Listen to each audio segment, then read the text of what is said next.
evidentemente que agora abalado pela do STJ e do Supremo. Identidade de sexo, manifestação livre de vontade e autoridade competente. Ora, essa imposição de Napoleão no Código surtiu efeito porque toda a escola francesa, da escola, que se chamava Escola da Exegese do século XIX, por que se chamava Escola da Exegese? Porque eram os autores que interpretavam a luz do Código Civil, os intérpretes da lei, eles não podiam sair da lei. O professor Vilas ainda falou do decúbito, quer dizer, o direito personal tem que estar na lei. Os franceses do século XIX, por influência do próprio Napoleão, redigiram. E por incrível que pareça, por ironia do destino, o primeiro autor que enfrentou essa questão da inexistência não era francês, era um alemão, Zachary von Lingenthal, que escreveu na Alemanha, depois a obra foi traduzida para o francês. Aqui eu consultei a de 1854, eu não sei alemão, mas tenho conhecimento de francês. Consultei essa obra de 1854, do Zachary, que dizia exatamente da inexistência. Mas toda a doutrina começou a repetir um argumento equivocado. Sabe? Aquela história, todo mundo repete o boato, todo mundo acredita como verdadeiro. E não era isso. Pela pesquisa que fiz, eu fui descobrir que não foi no Código francês que começou essa distinção sutil entre o ato inexistente e o ato nulo. Sabe onde era? No direito canônico, do século XII ou XIII, por causa da Igreja Católica, que quiseram complicar essa história de impedimentos matrimoniais. Porque eu já quero dizer para o senhor o seguinte: os comandos eram muito pragmáticos. Para os comandos não havia essa distinção entre ato inexistente e ato nulo.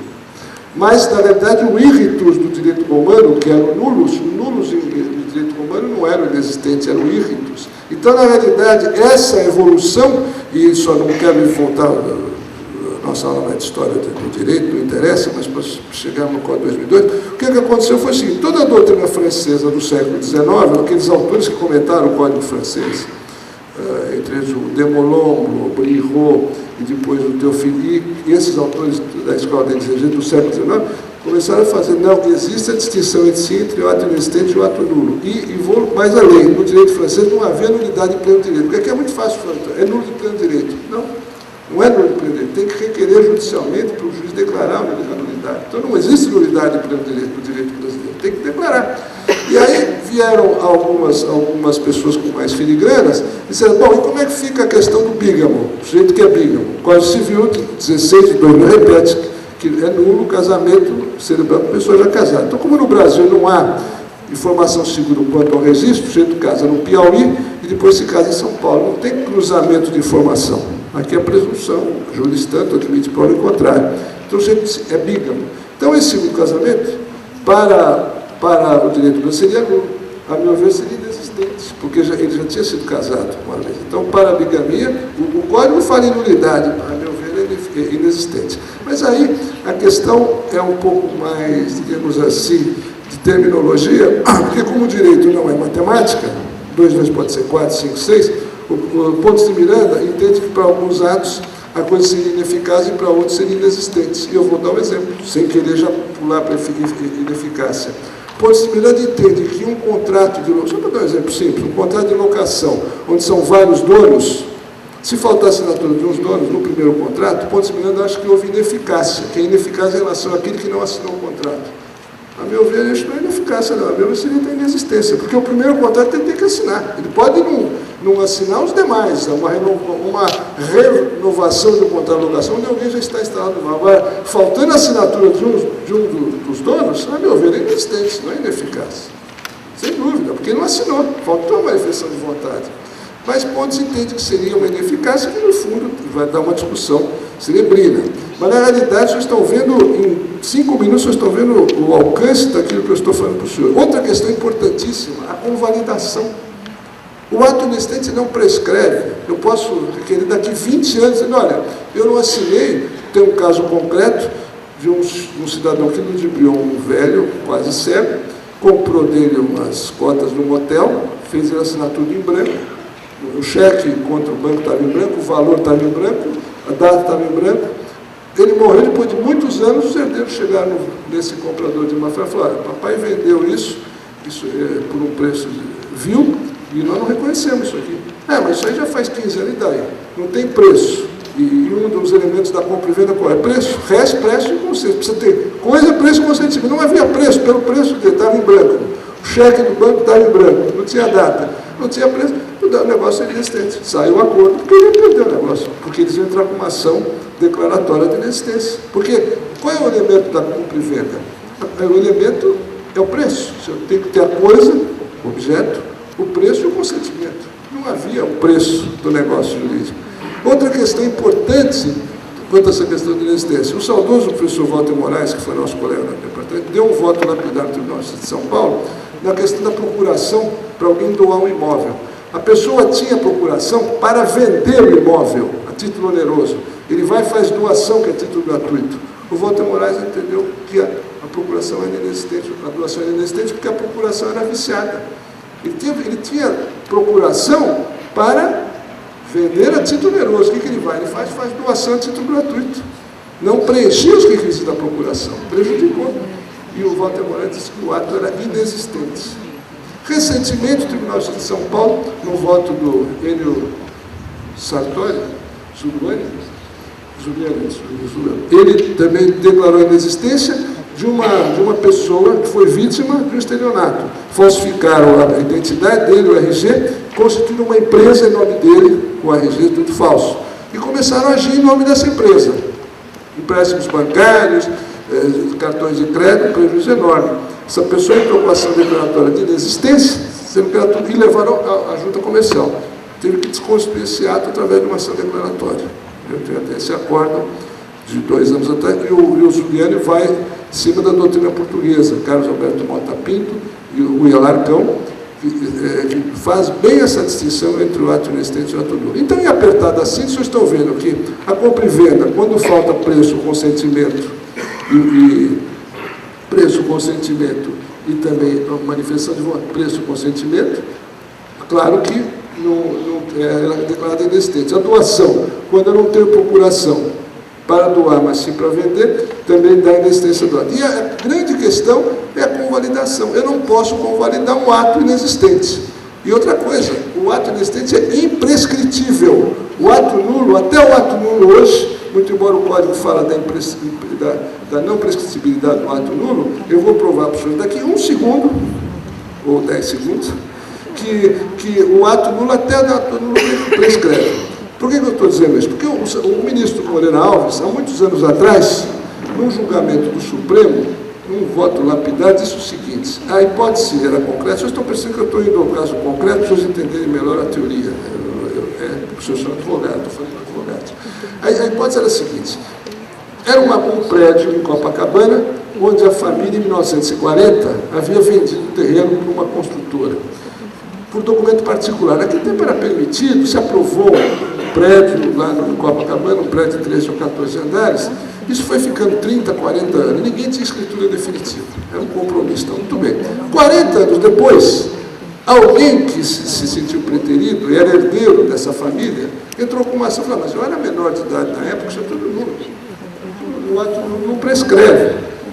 A venda foi nos anos 40 e essa questão estava sendo discutida nos anos 80.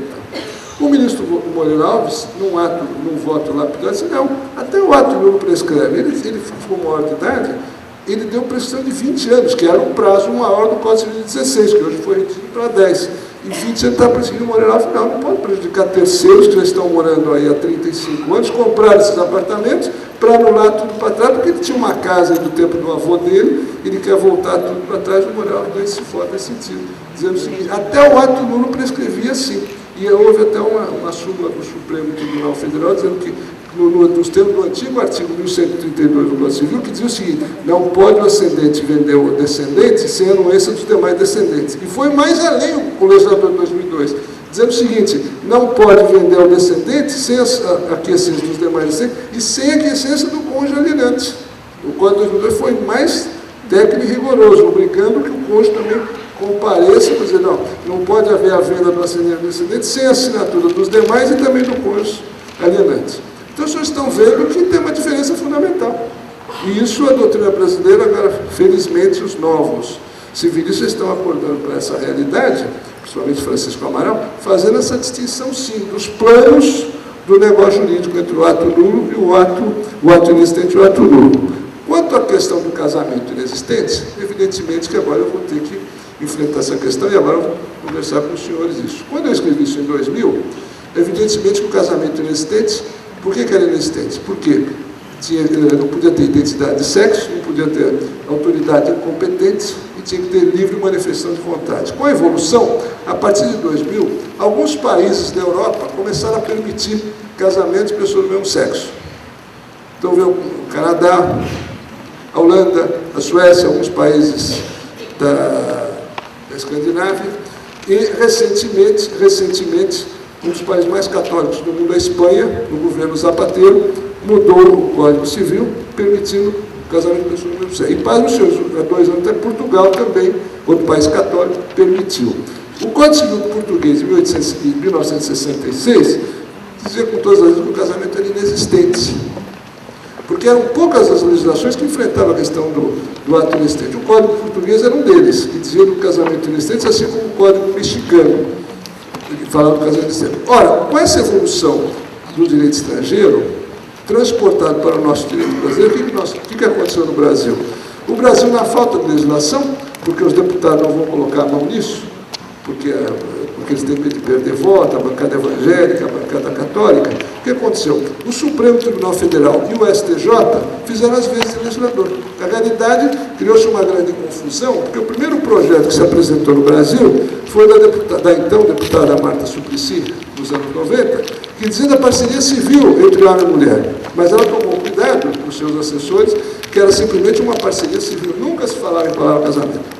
O professor Miguel Reale, com quem eu tive a felicidade de trabalhar por 20 anos na Eletropaulo, até prefaciou um dos meus livros, Limitações de Propriedade. O professor Reale, o professor Tércio Sampaio, sempre dizia, enquanto não se mudar a Constituição, não se pode falar em casamento. Cláusula da Constituição, porque a Constituição, no artigo 226, fala da união entre homem e uma mulher. Mas, na realidade, o que aconteceu... Aí o problema não é jurídico, é vernáculo, porque casamento pressupõe sexos diferentes, homem e mulher. Não é jurídico, o problema é vernáculo, é português. É língua portuguesa. Aí não se trata de discussão jurídica. E o professor Reale, não, enquanto não se alterar a Constituição, não se pode mexer nisso. Muito bem. O STJ, nesse voto pioneiro, e depois o Supremo, e o ministro Pelus tomou cuidado, não se falou na palavra casamento. Mas qual é o perigo, às vezes, dessas decisões? Eu louvo até as decisões, porque eu acho que não tem que haver discriminação. Mas sabe qual é o perigo? Os cartórios de registro civil, já daqui a pouco vão afixar nas suas portas editais de casamento de 2 homens e de 2 mulheres, como se casamento fosse. E, a meu ver, isso não é casamento. Então é perigoso, às vezes, na falta do legislador, o judiciário fazer as vezes do legislador, porque vai dar essa confusão. Não, mas é a decisão do Supremo, nós temos que cumprir. Muito embora não seja uma súmula vinculante, nós vamos ter problema assim lá na frente, porque a Constituição continua em vigor. Então, senão, nós vamos ter o direito alternativo, e isso é muito ruim. Bom, então, no casamento inexistente, evidentemente, com essa evolução, hoje nós não podemos dizer, bom, pessoa do mesmo sexo não pode se casar. Do ponto de vista técnico, casamento não há. Porque, como dizia um autor espanhol, que o problema todo da alteração, do transexualismo, do homossexualismo, o problema dos cromossomos, eu até, se vocês me permitirem, eu não costumo ler de palestra, eu acho um desrespeito aqueles que estão ouvindo, mas porque fica muito mais dinâmico olhando para as pessoas que estão ouvindo. Mas aqui, para não trair aquilo que eu escrevi, na pesquisa que fiz, no direito espanhol, eu encontrei uma questão interessante, que eu gostaria de mostrar para os senhores, com o qual eu compactuo, senão não teria colocado aqui.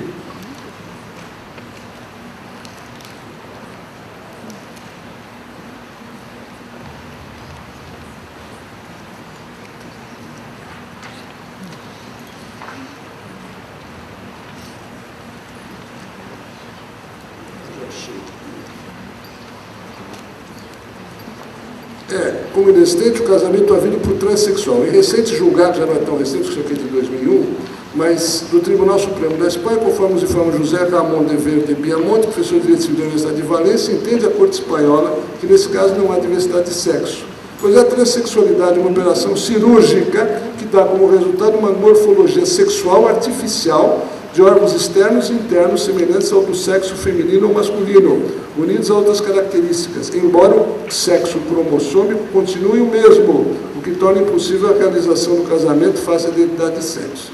Então, vocês estão vendo que em 3 linhas apenas eu mencionei nesse autor espanhol, mas eu me lembro-me de uma sentença dada pelo professor Rui Geraldo Camargo Viana, que é meu colega, divide comigo a matéria de pós-graduação, hoje nós teremos a última aula. O professor Rui Geraldo foi a primeira sentença no Brasil de transexual nos anos 70. Nos anos 70 houve um problema, até um processo criminal contra um médico famoso em São Paulo, e o professor, ele era juiz da Vara de Registro Público e deu essa sentença do transexual, na época, nos anos 77. E nessa mesma ocasião, a professora Araci Clabin defendeu uma tese na Faculdade de Direito sobre o transexualismo no direito brasileiro. Essa tese está lá arquivada na Faculdade de Direito, sob orientação, acho que na época, do professor Washington de Barros Monteiro, de quem eu sou o sucessor no seu curso de Direito Civil. Então, vocês estão vendo que o tema era novo na época, de 77, e alguns professores da Faculdade de Direito que eram vanguarda no tema. Um deles, o professor Antônio Chaves, que está sempre à frente do seu tempo. Mas vocês estão vendo que a matéria é polêmica, essa questão da inexistência. Então, no casamento, vocês estão vendo que houve uma evolução em apenas 10 anos. Em 10 anos mudou tudo. A questão da nulidade de pleno direito, como eu já disse, repito, não existe nulidade de pleno direito. Não havia na França no século XVI e não há no Brasil em 2010. Não há. Tem que haver provocação. Quem quer que seja a declaração de nulidade do ato, tem que ser por uma sentença judicial declarando que é nulo de pleno direito. Então, essa nulidade de pleno direito tem que constar do Código. A questão da anulabilidade, aí voltando do começo da minha exposição, quando eu falava de erro, dolo, coação, por que eu falei aquilo no começo e agora estou voltando? Tem que ter um liame, uma ligação. Porque o legislador de 2002, num passo à frente, colocou a simulação entre os atos nulos e não simplesmente anuláveis. E aí, quando se fala em erro, dolo, coação e fraude, eu vou deixar a simulação. Então, do erro, eu falava, tomar por verdadeiro o que é falso e falso o que é verdadeiro. Citando aqueles autores lá, os franceses, o Bujasso, o Donner, no século XVI, e, na realidade, vou vindo com essa questão do erro substancial e o erro irrelevante. E o que é erro substancial? É aquilo que eu falei, se eu compro uma estátua, eu vou num leilão, compro uma estátua, não, isso aqui é marfim, depois é osso, é erro substancial.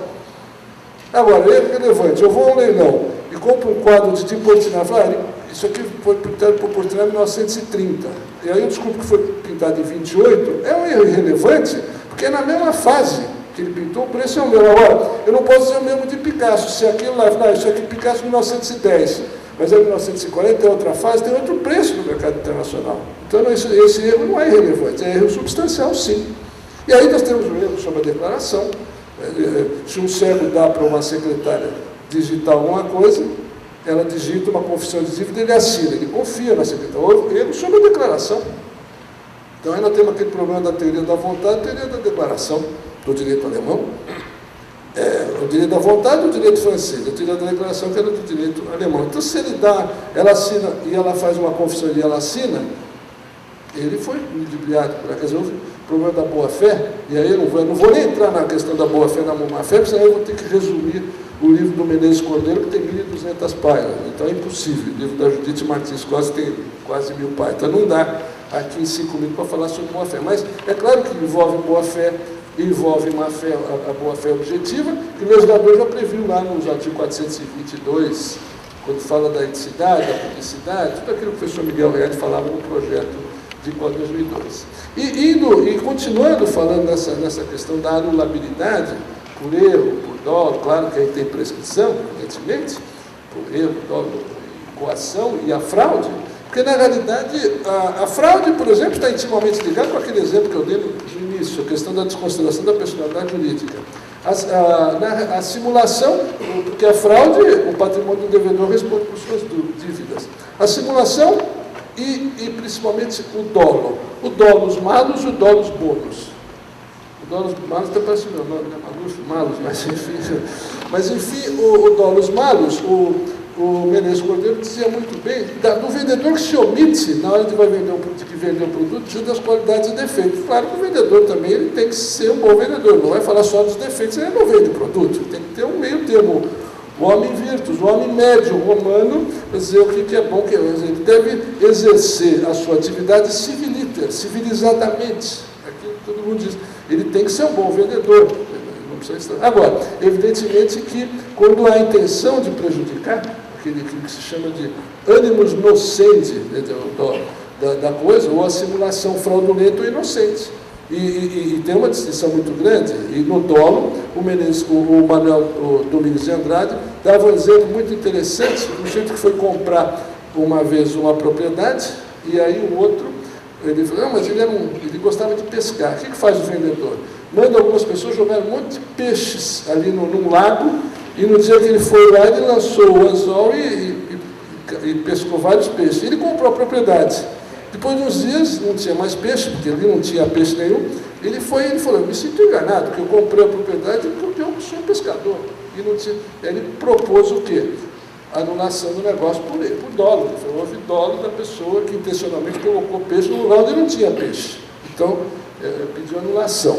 E vou mais além. Nessa questão da anulação, existe uma teoria que não foi prevista no Código Civil, mas foi muito discutido no passado, e é interessantíssimo, é aquilo que se chama a teoria da pressuposição. A teoria da pressuposição que foi criada por um autor, um gênio alemão, chamava-se Windscheid, que foi precursor do Código Civil alemão de 1896. Windscheid, a teoria da pressuposição, que depois foi desenvolvida por Karl Larentz e por Ertmann, no direito alemão, que chamava-se teoria da base do negócio. Essa teoria dizia o seguinte, a teoria da pressuposição, um exemplo clássico que é a doutrina militar, e eu sempre repito, e vou transportar para o Brasil, foi a época da coroação do rei Eduardo VII da Inglaterra. Quando morreu a rainha Vitória, em 1902, o cortejo ia passar por algumas ruas principais de Londres. E a carruagem ia passar naquelas ruas e as pessoas começaram a alugar as suas casas. Então as pessoas queriam ver passar o cortejo real. Alugaram e receberam o preço do aluguel. Por uma questão de segurança, alterou-se o roteiro, eles não iam mais passar naquelas ruas. E as pessoas que tinham lugar falaram, mas eu não quero mais, eu quero de volta o meu dinheiro. Aí o sujeito falou, não, a janela está à sua disposição, eu não vou devolver o dinheiro, porque o senhor alugou, o PAC está subservando, o contrato está feito, eu quero receber o preço. Transportando esse exemplo para o Brasil, lembro que quando não havia ainda o sambódromo no Rio de Janeiro, as pessoas alugavam seus escritórios na Avenida Rio Branco, no Rio de Janeiro, onde ia passar a escola de samba. Era a mesma coisa, por questão de segurança, não ia mais passar a escola naquela avenida. Para que eu queria alugar aqueles escritórios da Avenida Rio Branco? Então, isso chamou-se na teoria, na doutrina alemã, e pouco aceita, né? Mas da teoria da pressuposição. Quer dizer, eu aluguei na pressuposição, queria ver o evento. Então, eu quero meu dinheiro de volta, porque o evento não vai se realizar. Então, o problema é da boa-fé. Então, tem que devolver, e os tribunais ingleses mandaram devolver o dinheiro, porque realmente ele alugou com a intenção de que lá fosse passar o cortejo real do rei Eduardo VII. Então, é outra questão de anulabilidade. Bom, prosseguindo, então nós temos, eu estava falando do erro in corpore, in persona, evidentemente que o erro in persona é erro essencial sobre a pessoa do outro cônjuge, que eu falei, se tu casa pensando que é um industrial, um engenheiro, um advogado, é um CAFTEM, de exploração no Chile, então vende cocaína, é traficante de entorpecente, então a pessoa não quer. Então, erro é essencial sobre a pessoa do outro cônjuge, mas eu tenho um prazo para requerer. Ele não pode ficar aberto a vida toda. Quer dizer, se ela não requer um prazo, é que a pessoa aceitou que estava boa aquela situação de casar com aquela pessoa que traficava cocaína, se ele for preso, dela. Mas, quer dizer, não tem mais prazo para anular. Agora, por que eu disse que com o advento da lei do divórcio esvaziou-se e diminuíram muito as ações de anulação do casamento? Eu me lembro, e eu fui nomeado numa época, ainda na época do Dr. Lauro Malheiros, pelo desembargador João Del Nero, que era pai de um aluno meu, que depois ficou mestre na faculdade, o Dr. Del Nero me nomeou para um cargo que hoje não existe mais no direito brasileiro, era o curador do vínculo. Qual era a função do curador do vínculo? Era, o curador do vínculo, ele representava o Estado como se fosse o promotor. O promotor acusa sempre, por esse libelo acusatório, lança o nome do réu, o nome dos culpados. Tá? O curador do vínculo, ele tinha que pedir a mantença do vínculo, fosse o que custasse, não importasse. Ele só não podia pedir a mantença do vínculo em caso de bigamia. Então caiu em minhas mãos um caso tristíssimo, que eu tive que pedir a manutenção do caso. Era o seguinte, era um rapaz que se casou com uma moça que trabalhava no laboratório. Nunca me esqueci, ficou na minha memória, nunca mais esqueci, faz quase 30 anos essa história. Ele casou-se com uma moça que era recepcionista de um laboratório. Comportamento normal, os dois tiveram um namoro, eles se casaram, tiveram uma filha. Depois de 35 ou 40 dias, ela surtou, a moça surtou, teve um surto psicótico, e jogou a criança no chão com raiva, e a criança morreu. A criança morreu, foi aquele trauma, ele depois entrou com uma ação de anulação de casamento, disse assim, eu não tenho condição de viver com essa mulher, ela matou minha filha, eu não tenho condição. Então, só que o problema é o seguinte, o Código 16 dizia o seguinte, para se anular o casamento, a pessoa, antes do casamento, se fosse normal, não dava anulação. Ele provou no depoimento que ela ficou doente depois do casamento, que ela teve alteração psíquica depois com parto. Quer dizer, não sei se era estado puerperal, porque geralmente 5, 6 dias, 40 dias depois, não sei se seria consequência, eu não sou médico, mas não sei se seria consequência do estado puerperal. O fato é que, no meu parecer, penalizado, eu pedi a mantença do vínculo, torcendo para que a Câmara julgasse o conto diferente, mas eu tinha que representar o Estado naquela ocasião, pedi a mantença por um motivo muito simples. Ele confessou que no período de namoro era uma pessoa normal, ela começou a apresentar esses sintomas de equilíbrio depois do nascimento, depois do casamento. Então não era caso, eu falei, por mais triste que você não é caso de anulação, mas é caso de separação. Não acompanhei depois o resultado, não sei como é que o tribunal decidiu, mas hoje essa figura do procurador de justiça não existe mais. Havia antes, hoje não existe mais. Então vocês estão vendo uma coisa séria. E antigamente costumava-se dizer o seguinte, no Tribunal de São Paulo, a anulação de casamento e anulação de testamento era quase impossível. Que Câmara vai cair? Se fosse desembargador conservador, não anulava nada, nem casamento, nem testamento. Então, é que nem a composição do Supremo. Quem que está no Supremo hoje? Então, depende de quem indicou, quem não indicou. O Supremo hoje, com todo o respeito a todos eles, o Supremo, que os senhores queiram, é um tribunal também politizado e político. Né? É só ver essa decisão das cotas, por unanimidade, quebrando o princípio da isonomia, não vou nem comentar sobre isso, quer dizer, não era possível uma decisão unânime de uma coisa que fere a Constituição. Quer dizer, então tem cota daqui a pouco vai ter cota de libanês, de japonês, de alemão, com todo o respeito. Não podia ser 11-0 e foi, quer dizer, ou 10-0. Não sei se alguém deixou de votar, mas então, quer dizer, problema complicado. Agora, criticava-se muito antigamente o Tribunal do Rio Grande do Sul, o problema do direito alternativo, mas daquele problema de várias uniões estáveis ao mesmo tempo, alguns desembargadores chegaram a defender essa possibilidade, mas esse não é tema da nossa palestra. Bom, então, prosseguindo, ele falou que eu tenho mais 10 minutos, então eu já do ato nulo, o senhor já entendeu, quer dizer, até o ato nulo ele diz que é imprescritível, mas por esse voto do ministro Moreira Alves, vocês estão vendo que ele prescreve antigamente 20, hoje cai na regra geral do Código Civil, que o prazo máximo é de 10 anos, do artigo 205 e 206 do Código Civil. Não tem prazo maior do que 10 anos hoje no Código Civil. Apenas houve um descompasso, porque para o usucapião permaneceu os 15 anos, para o usucapião extraordinário. Achei, a meu ver, aí houve um descompasso, porque se a regra geral falava em 10, não poderia ter um prazo de 15. Mas isso não é fácil fazer lei, é muito fácil criticar a lei, é difícil fazer.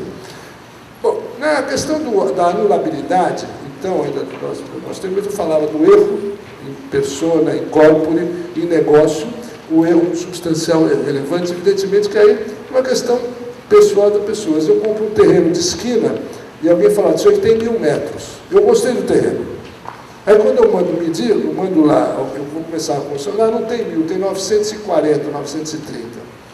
Pode acontecer o seguinte, eu quero de volta o preço de minha bate 60 metros, quer dizer, não é uma coisa tão grave, assim, na curva, perto de 40 anos. Agora, evidentemente, se eu compro 1000, mando medir, tenho 500, muda completamente de figura. O erro é substancial e dá um ensejo, sim, à anulação do negócio livre, porque o erro foi substancial e foi irrelevante. Quanto ao dolo, eu já falei, o dolos malus e o dolos bônus, a questão da simulação, a absoluta, a simulação, a inocente não dá ensejo à anulação. O caso clássico que a doutrina portuguesa costuma lembrar é o homem que dá uma festa de casamento para a filha, gasta quer dizer, algum dinheiro, porque ele está precisando de dinheiro na praça, então ele quer mostrar, ter uma aparência de que está numa situação boa para captar alguma coisa, desde que ele não prejudique. Ou então a simulação pode ser absoluta ou relativa, ou então naquela questão muito frequente de pessoas que vão se separar e criam dívidas para prejudicar o outro cônjuge. Então, eles simulam dívidas com terceiros, para depois apresentar assim, eu estou devendo na praça tanto, então não posso dar essa propriedade, estou comprometido, por dizer, simula dívidas, ou então, aquele outro caso mais frequente, de homens que davam imóveis de valores incompatíveis com a renda das mulheres. E eu até trago no livro Transação aqui alguns casos da jurisprudência de que um homem deu para uma mulher um apartamento em Ipanema e ela era professora primária no Rio de Janeiro. Com todo o respeito, com o salário de professora primária não podia comprar um apartamento na Avenida Vieira Soto. Então é fácil a prova pela origem do dinheiro e os filhos depois iriam anular esta doação. E vou mais além. Essa questão de anulação é muito séria. Há alguns anos atrás, é um problema que até domingo no programa da Record deu uma pequena entrevista, é o problema da anulação testamentária. O homem casado não pode dispor do seu patrimônio, nem da parte disponível, a sua concubina. Porque precisa fazer a distinção, concubina e companheira. A concubina é a mulher que se une ao homem que tem impedimento matrimonial. O homem casado, ela é concubina. A companheira é aquela mulher que se apresenta à sociedade como se casada fora, com um homem solteiro, viúvo, separado judicialmente, que não tem nenhum impedimento, ou então o desquitado antigamente, mas que não tem impedimento matrimonial. Isso o Supremo Tribunal Federal já havia feito isso,